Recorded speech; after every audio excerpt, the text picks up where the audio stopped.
Welcome everyone, Dylan Gemelli here today with a brand new video for you. So today we are going to talk about how low testosterone is linked to early death. Now when you think about testosterone, the first thoughts that come to mind are often related to performance. Your muscle mass, your strength, your endurance, and athleticism, all for example. And you are also familiar with the fact that our male hormone controls masculinity and sex drive as well. Now, more and more research is being provided on the link between testosterone levels and long-term health risk by the day. In this video, what we're going to do is go over everything that you need to know about the relationship between your hormones and chronic illness and why low testosterone can actually lead to an early death. I'm going to explain to you what testosterone is, how it's related to long-term illness, and the relationship between testosterone and early death. So first, basically, what is testosterone? Testosterone is a steroid hormone that is naturally produced by the Leydig cells of the testicles in men and in small amounts from the ovaries and adrenal glands in women. Now, it has two main actions. First, it regulates anabolic characteristics that affect masculinity, such as strength, how deep your voice is, and hair growth. And secondly, it controls muscle mass and protein metabolism through androgenic processes. The important messenger from one of 5 types of steroid hormones that regulates a huge number of autonomic functions in the body. Now, other steroid hormones include estrogen and glucocorticoids, vitamin D, and the acids from your bile. They also have steroidal properties. Now, for a man, levels between 300 to 1,000 nanograms per deciliter would be classified as healthy, whereas levels below 300 result in a clinical diagnosis of hypogonadism or low testosterone. The consequences to performance and appearance include a loss of muscle mass and strength, an increase in belly fat, and a loss of virility and libido, but there are also a number of illnesses associated with hypogonadism as well. So, let's talk about testosterone and long-term health risk.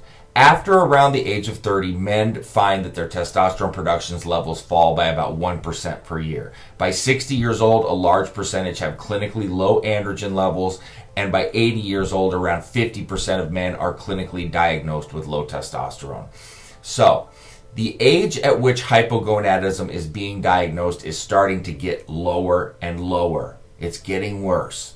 Low testosterone can have a huge negative impact on your health, and a number of long-term illnesses are directly associated with reduced circulating androgens. According to one research paper that I was looking at, a large systematic review of 53 relevant scientific studies, hypogonadism is a predictor for the development of coronary heart disease, high blood pressure, stroke, and peripheral artery disease. Now, a study that was done in the Journal of Andrology looked at what they called the dark side of low testosterone, so to speak. The researchers found that hypogonadism was very closely linked to metabolic disease, and this was a cluster of cardiovascular risk factors that included high cholesterol as well as diabetes. They stated quite clearly that low testosterone was implicated in the development of these diseases. As well as metabolic diseases, testosterone deficiency has also been linked to things like osteoporosis and low bone mineral density. Studies show that male hormone levels play a really large role in maintaining bone density. It's basically maintaining its structure and its strength. Now, lastly, there are also links between insufficient serum testosterone and disorders of the nervous system. Studies have found that hypogonadal men are at a much higher risk of developing neurodegenerative diseases, things like depression, cognitive impairment, and Alzheimer's as levels of your testosterone decrease. It is thought that testosterone improves the ability of motor neurons to regenerate, which is an important aspect of your cognitive health as well. Now, testosterone and all-cause mortality links.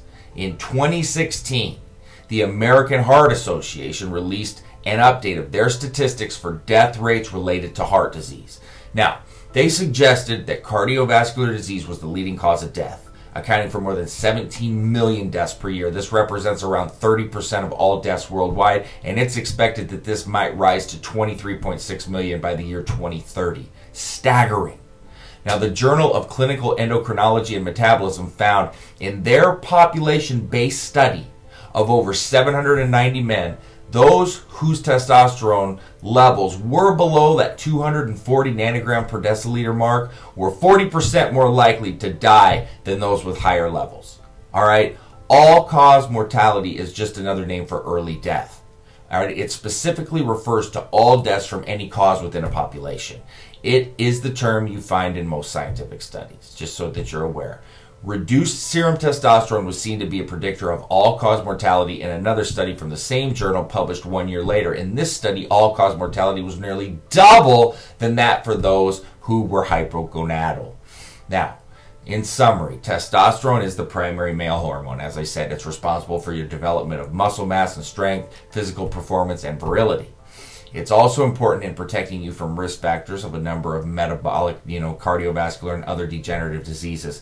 Clinically low testosterone levels are so strongly associated with a number of illnesses related to these diseases.